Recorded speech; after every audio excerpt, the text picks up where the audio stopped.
Pleasure to be here as a representative of the European Multiple Sclerosis Platform, which is a pan-umbrella organization who is doing advocacy for the people living with MS across Europe and their carers, their families, and the healthcare professionals that are supporting them in their daily life. So the topic of this session is partnership for people-centered health systems, as it was described to you earlier. This has been a topic that has been extensively discussed during the last years, and we believe that we have made a bit of progress, and still there is a lot of new ideas that are being unfolded, and new areas that people are looking at when we are talking about people-centeredness that can be improved to obtain better performing healthcare systems. And this morning we heard about the definitions of people-centered. And I think that was really well said, that it includes the patients, their families, the health force that are caring for them, and everyone around that. But most importantly, I'm here really to speak on behalf of the patients, and I would like to really add a few thoughts to the discussion. It's almost a decade after the launch of the World Health Organization's report towards people-centered health systems, and we are still debating the what and the how of building stronger and meaningful partnerships for better outcomes for everyone involved in the health systems, and more specifically for the patients. The governance of our health and social care systems require extended partnerships and alliances to better steer and reorient health systems to evidence-based care and patient-centered approach. And all these are a lot of buzzwords, but it is safe to say that today, among the main stakeholders, it is agreed that a multi-stakeholder approach is the best to obtain better outcomes in health and also for a better people-centered approach. However, the contribution of different stakeholders, and specifically the patients and their representatives, extensively the family, the carers, remained in too many cases a check-the-box exercise rather than a meaningful consultation. Meaning that while the person is indeed at the center of the debate, it's being observed, studied, monitored, and we have a lot of evidence that are supporting our cases, the links between the people and the systems remains really sporadic.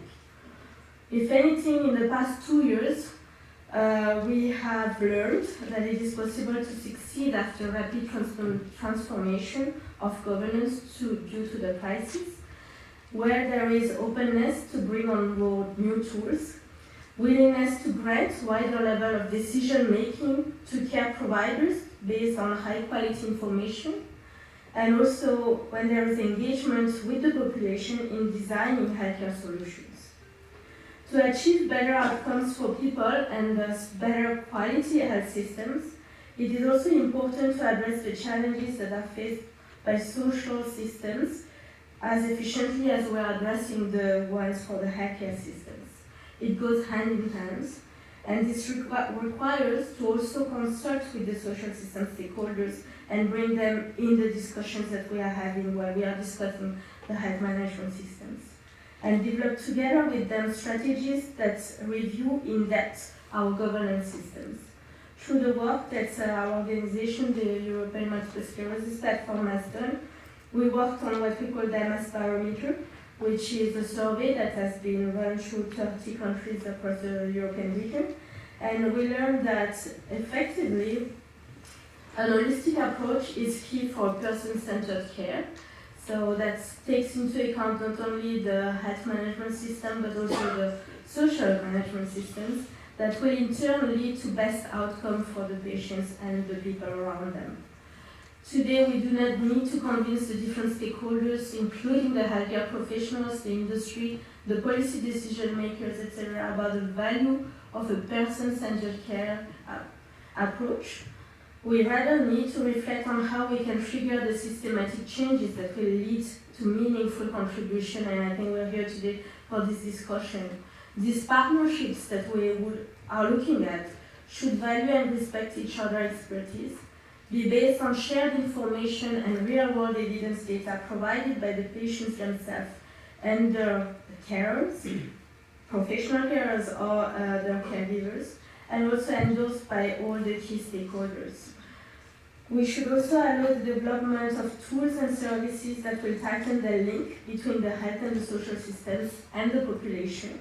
Where there is a gap, we should promote health literacy of the population. And we should promote better financing of the initiatives that could address that gap between the users of the systems, the multitude of existing initiatives that are now undertaken at European level and at national level, addressing the person-centered care and the policy decision makers. So I'm very much looking forward today to hear the discussion and to be part of this panel. Thank you very much.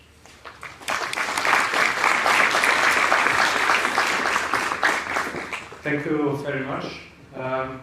The patient needs and the family of the patient needs need to define the ambition of the healthcare systems, the things that we need to aim at in the future to try to give a response or at least an answer to these needs and to these realistic needs. So I'm looking forward to the viewpoint of the European Commission, and it's a pleasure to invite Maya Matthews. She is the head of the unit Performance of National Health Systems at the Direction Générale SANTE of the European Commission. Ms. Matthews, we are looking forward to your talk. Thank you. Thank you very much, and good morning, everyone. It's very exciting to be here. This is my second in-person meeting, and on the way I was just thinking, how our lives have changed so much in the last 2 years, and I wanted to start my presentation by really showing you, encapsulating in one slide, how huge the COVID pandemic has been in terms of really shaking our foundation, shaking our society, changing the way we live, the way we work, the way we learn. And so I wanted to show it this way, by showing you the huge changes that have happened in life expectancy. I think life expectancy is a good, there's lots of weaknesses in the life expectancy indicator, but I think if you look at it, it shows you the green is the change in life expectancy from 2019 to 2020. And you will see that nearly every single country in the EU fell in life expectancy. Only 2 countries remained stable, and that was Cyprus and Denmark. So I think that in itself shows you, what happened to our society in 2020. And then these are figures, these are provisional figures from Eurostat for 2021, and we see a very different kind of picture. We see that some countries have bounced back quite well. Other countries have reduced even further. And some countries, if you see, Germany is quite an interesting example because it's stayed stagnant. So for all the researchers out there, or the policy makers, or I think it's very interesting to this is a snapshot of what we've been through using life expectancy as an indicator. And from the European Commission perspective, I'm going to give you a kind of little review of what we've done in the last 2 years and how we've approached health and health systems. And I guess it started with the shock, again, that member states, with this pandemic, there was a shock that actually the European Commission could not do much. We didn't have the tools available to actually help our member states. We couldn't provide vaccines. We could provide vaccines for animal diseases, but we didn't have the tools to provide vaccines and help support to member states. And so in September, our Commission President, Ursula von der Leyen, she made it very clear that the expectations of European citizens were upon the Commission to try to create much more of action on health. And of course, this is a joint venture with member states. As you know, the organization, the delivery, the financing of health systems is a member state competence. And I believe it should remain a member state's competence because the countries know best the needs of their patients and how they organize their systems. But what can we actually do at European level to support member states in making health systems more people-centered, in making health systems more resilient, So you don't see the situation that I think all countries had to face when the pandemic was at its peak. So we call it the European Health Union. And the European Health Union, I'm just going to go through this very quickly with you, just to give you a flavor, and we can discuss further in the questions. It's a building block. It's really a new way of reaching out to member states, to stakeholders, to really say, what can we do at European level to add value to improving, strengthening, as Elisabeth was saying, to make more patient empowerment, for people to feel more involved. It's very difficult at the EU level, and I think we all have to recognize that. I often talk with my colleagues about, on a daily basis, how much contact do I have with citizens on a daily basis? And I can tell you I have a lot of contact, but it's very much to do with complaints. So every citizen, every person in the European Union can send a complaint through a database. And believe it or not, we get a lot of complaints with people complaining about their own health system. And it's very frustrating for me, because all we can say is really our job is to help the member states to, with strengthening their health systems. But at the European level, we can't tell member states what to do. But this is where people like you are very important, and patients' organizations, because I really believe that together we need more voices. We need more voices to be heard, and also to be told like what is going on, how we can improve things. And as was said by the previous speaker, we are in the middle of a huge transformational change. It's a very exciting period, but we also often don't actually know, when you're in that period, like we are now, we don't actually see a lot of the innovation that's going on, or we're missing the innovation. And at the moment, when you see the figures like the life expectancy, I can do it also with other burden of disease figures, we don't have the luxury of time. We need to act now. We need to make sure that we are addressing some of the key health challenges, like the burden of cancer, like the antimicrobial resistance. These can't wait for a long period of looking at evaluations, and so we have to run. But at the same time, I believe we can only do that if we all come together and do it, and we share a lot of what we're doing. And so, over the last 2 years, the European Commission has adopted several new policies. I think the first one, the one that probably is most well known, is the Serious Cross-Border Health Threats Package, which was a direct consequence of the pandemic, because we saw that we needed to be able to act faster, we needed to have more information being collected quicker, and we needed to also coordinate better. And so this has been done through changing the mandates of the European Centre for Disease Prevention and Control, which has now got a kind of a much bigger role in emergency response and preparedness, as well as the European Medicines Agency, which is now going to have a big role in tracking shortages, so that we don't have a situation where where in the beginning we didn't actually know, where their shortages were. Certain countries outside Europe had export bans on certain medicines, and we had to scramble around trying to figure out how we were going to deal with that.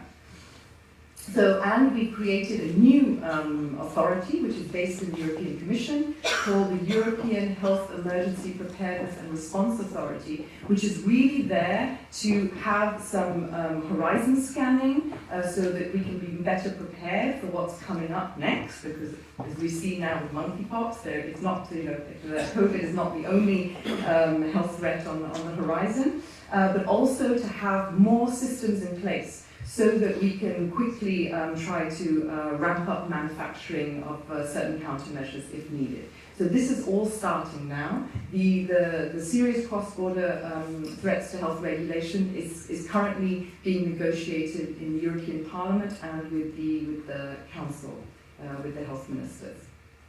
The second very important building block of the European Health Union is the Pharmaceutical Strategy for Europe. This was already in the planning before the pandemic, but obviously we've taken the lessons learned from the pandemic, and the main aim of the pharmaceutical strategy is threefold.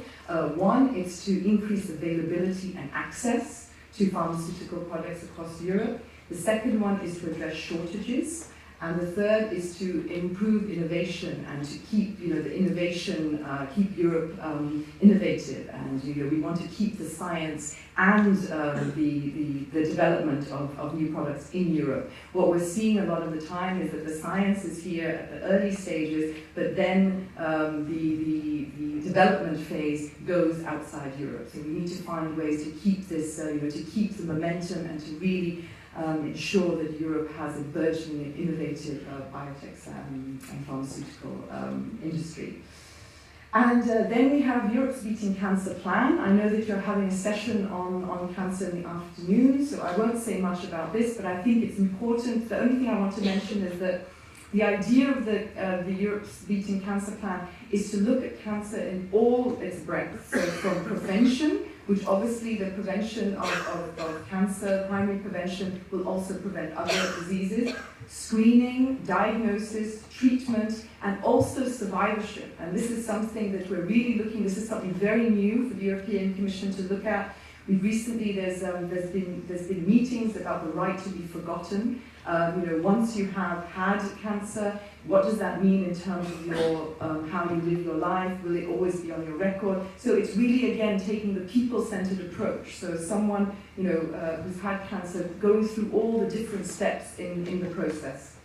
And then finally, our newest policy that was adopted very recently in May is the European Health Data Space, which is the first of its kind in the world, which is trying to create a European infrastructure to share data, both from a person perspective, so people will be able to carry their medical records around with them, they will have access to their medical records, and if they travel, they'll be able to take them with them. And the secondary data, which is basically trying to create a system in Europe where there will be more anonymized data for researchers and for policymakers to use, so that you can make more evidence-based policy making. So this, in a snapshot, is some of the policies that we've just adopted, and now with the implementation phase. And I should say all of these have a very strong component with stakeholders. Again, we can't do this without the member states. We can't do this without the researchers, academia, NGOs, patients' organizations. It's really being done together. And so when I was thinking a little bit about what could our contribution be, and what is our contribution, I just came up with 3 areas to give you just a quick examples. One is, I think, what the EU can do is very much facilitate and accelerate health information. And as you said, one of the examples is the European Health Data Space, but we also work closely with the OECD and the Observatory on Health Systems and Policies to really bring together all of the health data and to put it in a very succinct and usable format for everyone to use. It's called the State of Health in the EU Cycle, and we have also country profiles of each country, so I invite you to check on our website these documents. Secondly, and I think this is something where I think that the Commission has improved over the years, of course we can always, there's always room for improvement, but that is participation. So now all policies that come out of the Commission have to have a public consultation period. They're sent out for people to send, because it's very important for us to know, and hear from all of the stakeholders. And for example, I want to inform you that very soon there will be a public consultation on a new global health strategy. And I think I invite you all to participate in it. What we've seen again from the COVID pandemic is that Europe is not isolated, we are connected, and we need to work with partners all across the world. So this global health, the last global health strategy is 10 years old. So as you can imagine, I think we need to update it. Not only there's been new partnerships, the G20 has become active in health, which they weren't 10 years ago. So I invite you all to listen out and to participate in that.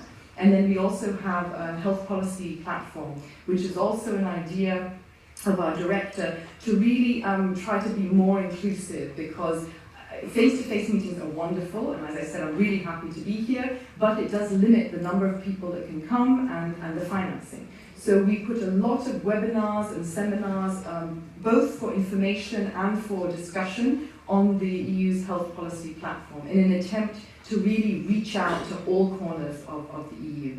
And finally, of course, support. And here I'll just mention two funding instruments where we help with supporting stakeholders. One is the EU for Health program. It's the biggest health program, again, thanks to COVID. It's quadrupled in size. And we have operating grants that we support NGOs. We also have projects where we exchange best practice, and not only exchange, but we try to roll out best practice. So one region or one country can take something that's been used in another country and do it. And we're doing that at the moment from my unit on the primary healthcare, and very importantly also on workforce planning and forecasting, where we think that, I haven't brought that up, but the huge challenge, of course, I think we can all agree on, is the shortage of health workforce, the skills gap, and what we can do about that. And then the other program that I wanted to also share with this group is Horizon Europe, which is the research program. There's a lot of calls for proposals, not only on basic research, but also operational research. And recently there's a call on actually very specifically on people-centered and integrated healthcare in the area of active and healthy aging. So this is just giving you a little bit of a snapshot of what we're doing. From our side, we think this is absolutely the direction to go. We need to involve many people in health and health systems. That's the only way that we're going to be able to manage the health systems now. And I will stop here, and I look forward to continuing the discussion. Thank you.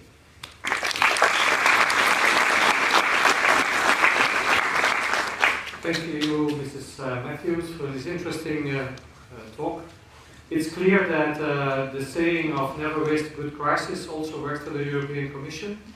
It certainly accelerated the visioning process on what we should aim for in the future, but it also accelerates the implementation process, which is now taking place at the moment that we speak, and we look forward to the real implementation in the next few years. So there's a lot of hope invested in the European approach to this kind of problems that we face. So now let's take it to another level. We are going to discuss in a panel, and I invite the panelists to come. Thank you. So let's start with an obvious question for this session is, how can health systems, we are talking at system level, how can health systems support better partnerships between and collaboration between stakeholders? How can health systems help us in improving the partnership between patients and their support and the healthcare providers? What can we do at the system level, government level, whatever? You want to start? Well, just to start, there's several levels. The government level, the level of the organizations, which is more my area. And of course also the working together between organizations. Just shortly where we come from and the historical perspective when it comes to working together and person-centeredness and people-centeredness in healthcare. We started where professionals determined what good care was. And then we moved to quality standards. And the average became the norm. And then we moved to experience of patients, safe and meaningful care that helps patients to have a good life and to get the best possible life. And now we are at the point that we are people-centeredness, where we also include their family, relatives, etc., and also professionals. Good care has everything to do with quality of life, and that's what I want to focus on, more than quality. Well, more than at least as much as quality of care. And what we have to do is assess to what extent care contributes to a good life. And this we have to do from several perspectives. We have to bring together, and you also told it in your speech, multi-stakeholder. And how can we organize these multi-stakeholder meetings? Because I do believe we need the several perspectives to talk about, to have a dialogue on different values, because values can conflict.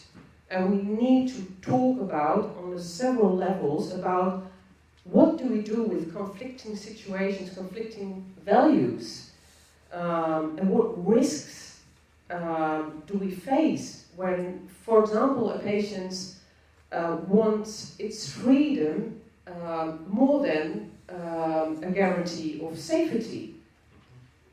This is on the organizational level. We need to organize dialogues, we need to bring together people, we need to bring together multi-stakeholders. And that is a very important point, I think, on several levels. And you talked about it already on the EU level, which is a great thing. But how do we do that? Is this good enough for the patient representative? It's a first step.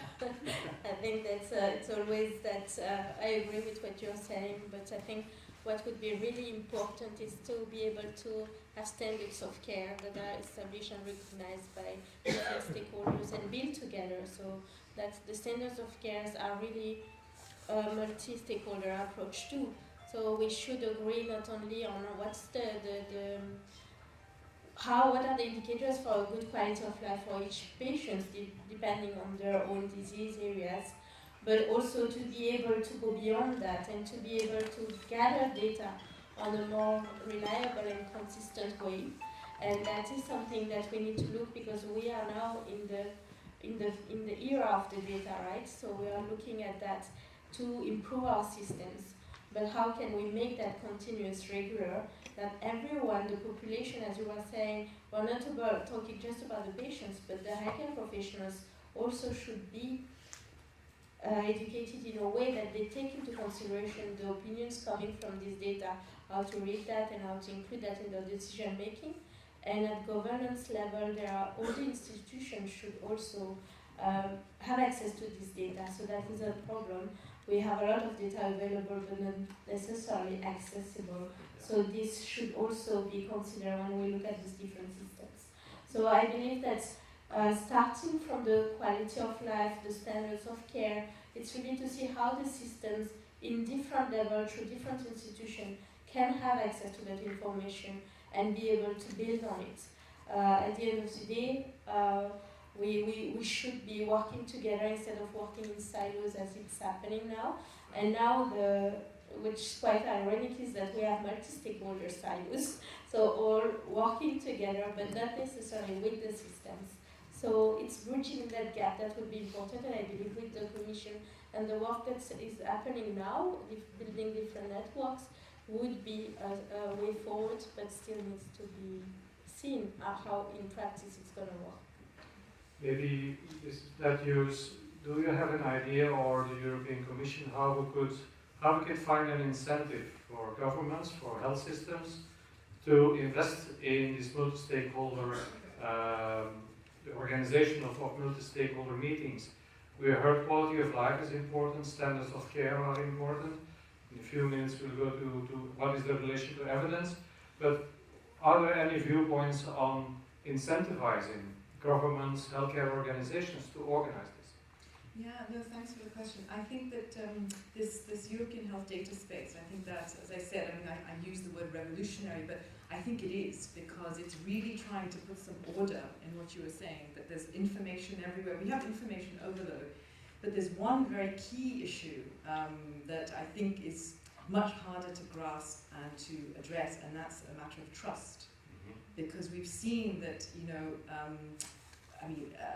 data has now become a currency, and people are all of a sudden realizing that, my data costs, it'll help someone. So there's a whole discussion going on about, the right to opt out of sharing your data, and how will that also be communicated. The last 2 years have shown us how something as innocuous as a mask has been used as a political weapon. And so imagine all this amount of data that we now have access to with supercomputers and all of this kind of thing. It's fine, but we can't forget the person at the center. So I think it's really, really difficult. But all I can say is that from the European perspective, by creating this European health data space, and to just give you a little bit more information about that, the idea is that there will be data repositories in each member state, and then they will be connected. So it's not like there's going to be one mega data center. Yeah, it's federated, exactly. But there's a lot of work to be done. There will be a multi-stakeholder, a European level multi-stakeholder group, and of course we hope that at member state level this will also be replicated. I think access to data is indeed a very important incentive for, as well, the patient and patient representatives and supporting system, as the healthcare organizations, as the government. So at a multi-level approach, data will be key. I think you mentioned in your initial talk this morning, real-world data, real-world evidence. And I'm moving to the evidence. And this is for a professor of quality and standards and whatever. So what is the relationship between real-world data, the evidence, the standards? How are we going to create a marriage or to create a better understanding of these two concepts of, on one hand, healthcare organizations who are strictly evidence-based, only believe in randomized controlled trials, on the other hand, the quality of life, and on the third hand, is there an organism with three hands? No, anyway, on the other side, the real-world evidence. We all know that randomized controlled trials are not always predictive of what happens in the real world. So what is your idea about this, Chris? Well, thank you, Dirk. I think it will be incredibly important to have the balance, and I agree that we may not forget these standards of care. Because, of course, I believe in people-centered care and the individual and privacy, but maybe there is also some kind of balance between privacy and data sharing, opting out. I fully agree with the right to be forgotten and things like that, but basic data sharing will be important. If we look at the data that we are gathering in randomized trials, these are not the data that we use in daily life. They are biased. Always in these trials we have less patients than we expect. All these type of problems will be important. So I agree. I think that the most important, so I want to say it differently. I think we have to be careful with innovation on all of these things. So maybe we do not need to invest, we will need to invest money in innovation, like the Horizon concept and money. It's big money, European money. But let's not forget the evidence that we already have available that is not implemented. And so maybe less randomized controlled trials or less big horizon, and I know that a lot of you are involved and we also are involved in these all horizon projects, but we are trying to invent some new things.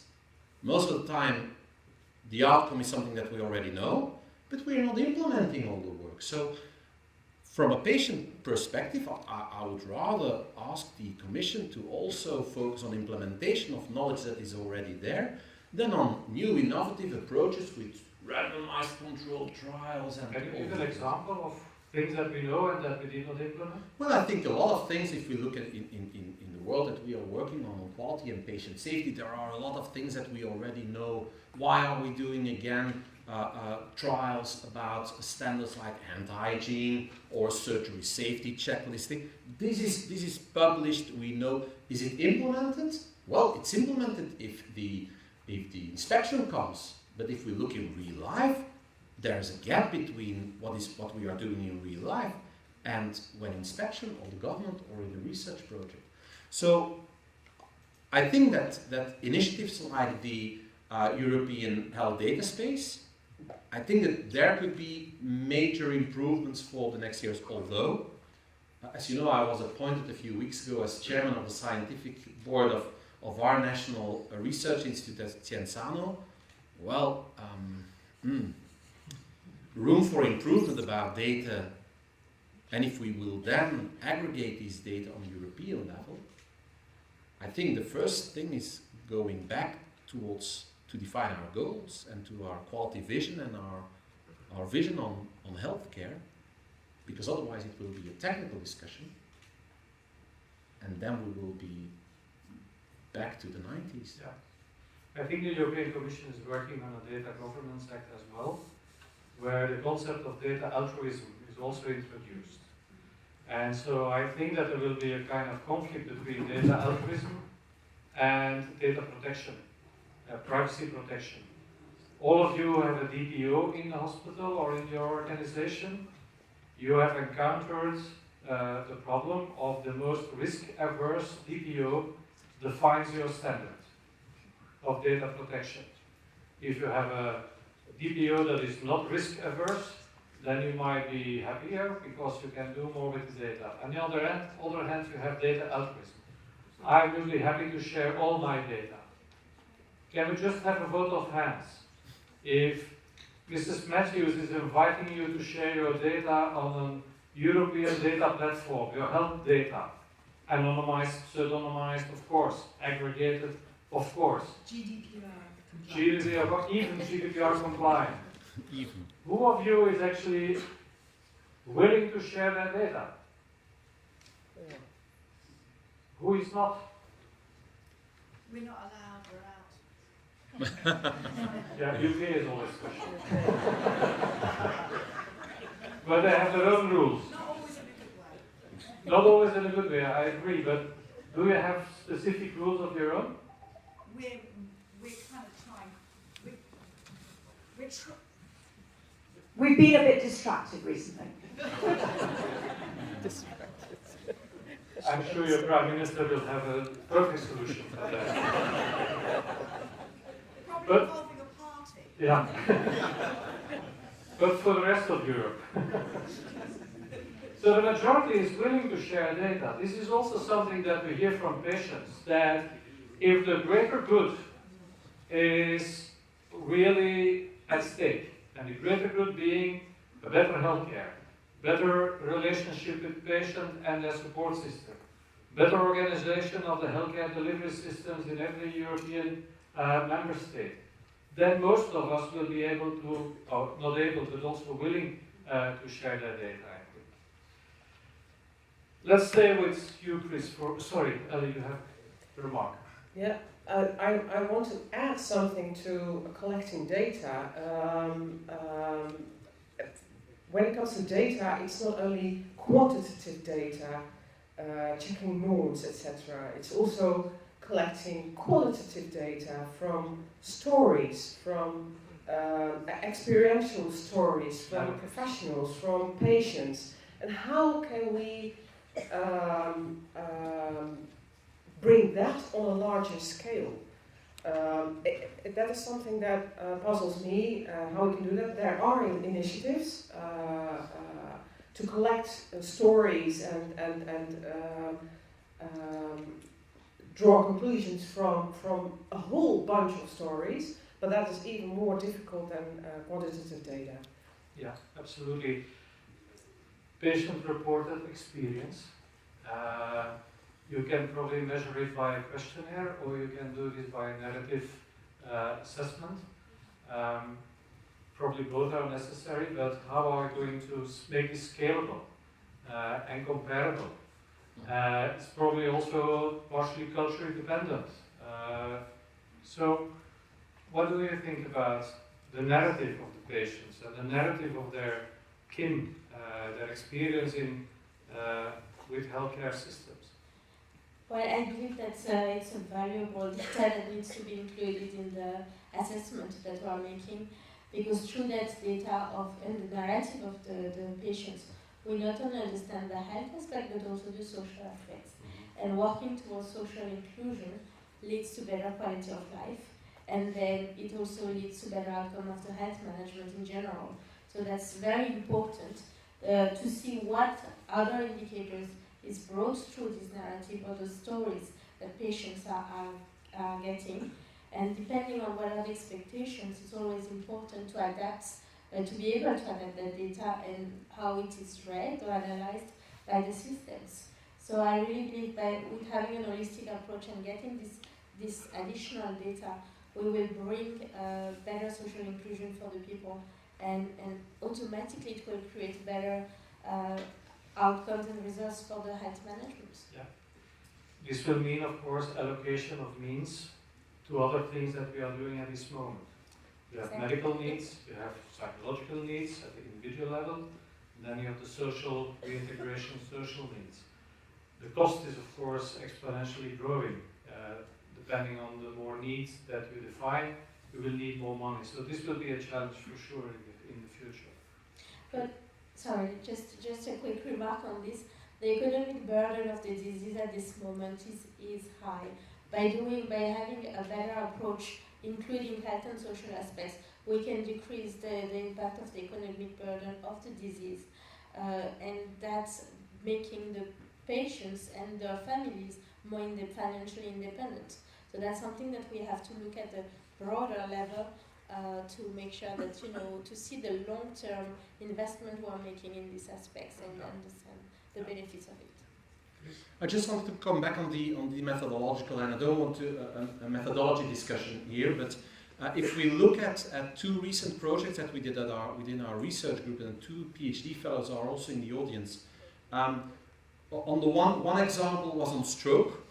Charlotte did some work on stroke, where we measured PROMs, patient-reported outcome measures, long list of survey, ICHOM things, and then we measured every scale in one quote, and there was a high correlation between both. So maybe we do not need all these long PROM questionnaires, etc. Another project that we are doing at the moment that we are running together, and you know what I'm talking about, is that we are looking at the dimensions of quality that patients and kin find important. So what we found in a survey of more than 16,000 people was important. What were the most important dimensions? But if we now look at the same study that we did on the same question, not with a survey in 16,000 patients, but organizing 4 focus groups with 35 patients, we found the same information. So let's not forget about the narratives. And maybe it will be less costly and I've got nothing against the big data, but let's think about where we are investing our money, our energy, and our time in.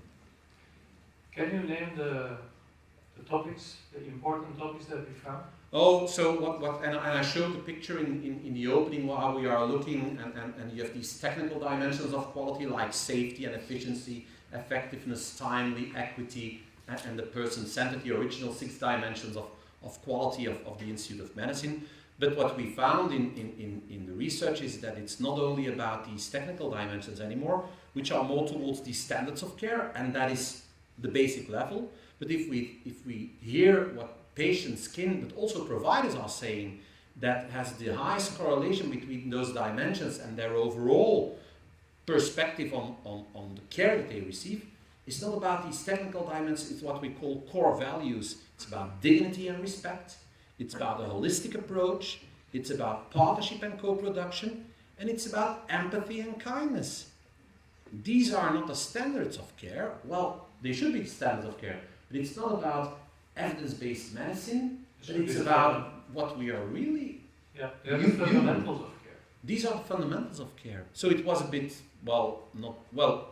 it was surprising that these were the highest correlated, but we found the same information in 16,000 surveys than in inviting 35 people for a cup of coffee. And we found the same in healthcare workers. And we found the same in healthcare workers. We didn't invite them for coffee, we just did the surveys there. But the only thing they do is drink coffee. That's what you're saying, but we agree. No, but I think that will be important also on the data sharing. Maybe we really have to be careful that we are not over-investing in things that these technical things, and maybe we have to go back to the core values of providing care. Why have we chosen to work in healthcare? Maybe not of the computers, maybe not of the data, maybe. So this is I think a very important finding that the fundamentals, kindness, holistic approach, partnership with the patient, that these kind of values are really at the center not only of patients that want to be treated in such a way, but also of the healthcare workers. We actually share the same values, which is good, that's a good thing. But we have seemed to have forgotten them a little bit in the technical aspects of our profession. No, thanks. I wanted to just say two things. One is I find this discussion really interesting about these different types of methodological approaches. And we did one recently, and I think Matthias is in the audience here, where we looked at access, because access is such a difficult issue, right? How do you actually break it down? Why aren't people coming? You know, things like that. And we used something called the patient's vignettes, which is like giving situational accounts and then having a discussion around that. So that's also, I would just like to add that to your toolbox, especially for areas where there isn't much data. But what I wanted to bring into the discussion, and I hope it's the right time to do so, is of course now the whole buzzword is about digital skills, right? Because that's it now, it's all about digital skills. And we have discussed with many professional associations, and I think it's very important to keep on reiterating that digital skills should be there to facilitate the health workers. It shouldn't be instead of their normal work. It should be to help them to do the work that they feel is so important, the patient care, the direct communication. Sometimes, as we've seen over the last 2 years, you have to do that digitally, but that's a whole another way now of addressing it. And I know that there are some countries now that are actually having training programs on how to do it, because a lot of especially the general practitioners, feel a bit uncomfortable doing things by teleconsultation, and many of them, this is again ad hoc information that we've just got from talking to different organizations, are very quick to go back to face-to-face because that's what they've been trained in. But then we've got this great, it could be really good, but this is what I'm saying, is that right now we're in this very in-between phase, and we have to really find a way to use what works well and to ditch what doesn't. And that takes time and maybe new types of ways of trying to find that out. Yeah, absolutely. Finding a new balance. But let us not forget the positive, well, there was not a lot of positive about COVID, but there were some positive things in COVID, like teleconsultations. Why today my mother has to go for, I think, a 3-minute consultation with her cardiologist. She has a remote device that works from home, so the hospital can measure her ECG. Now she has to go for 3 minutes to the hospital, and my brother has to take a full day of work. And 6 months ago, it was tele. And now we're back, because we're back to normal. Maybe that is also not back to normal. So let's use the positive things about COVID, also in knowledge sharing on EU level. It's very positive that we can be here alive, but look, the amount of work that we did over the past 2 years and linking people, the connections between people by using Teams, Zoom.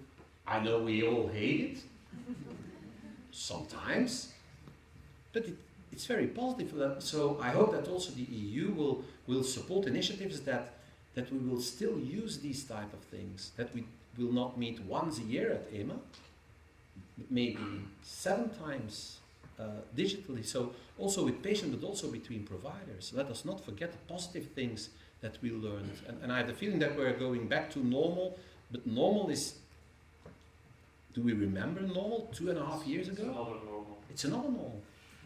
Yeah, most of these conversations start with, do you see me, do you hear me? And then, You're on mute, and then, you're on mute. as soon as you're started, you can build up a nice conversation. But what about the people who are not digitally savvy? Thank you very much. That's a very good question and very relevant for what we've noticed, is that, and at European level, not only for MS, but with the European Patients Forum, we're also looking at what the other disease areas we're facing. And I think for those who are not digitally savvy, or even when in countries where they don't have access to the digital tools that we have in our country, it's really difficult, and it has broadened the gap between access to healthcare for these different countries, or even in the country within areas. So it's really important that if we look at the future, we also look at who we have left behind during those 2 years. There has been a lot of improvement, and also in terms of the positives. I think for the people with MS, for example, they had access to care, to therapies they couldn't have access before because it was digital. And the systems and the healthcare professionals were keen on trying new things, and so it opened the doors. But at the same time, for those who didn't have that access, and it's not necessarily about the skills, but more about the innovations or the access to the technology, we have broadened that gap, and they have been left aside. And it's very important now when we are reopening and looking at the new ways that we reach out to those patients or those caregivers that have been a bit forgotten, and at the same time that we keep those new learnings and practices in the systems. So, but we need the support for that of the governments, the finances behind. So that's a long process, I guess, to encourage people to keep it up. I think that this will be a topic of next meetings. Is we are experiencing and listening to very interesting ideas, and the next meeting might be about how are you going to pay for that.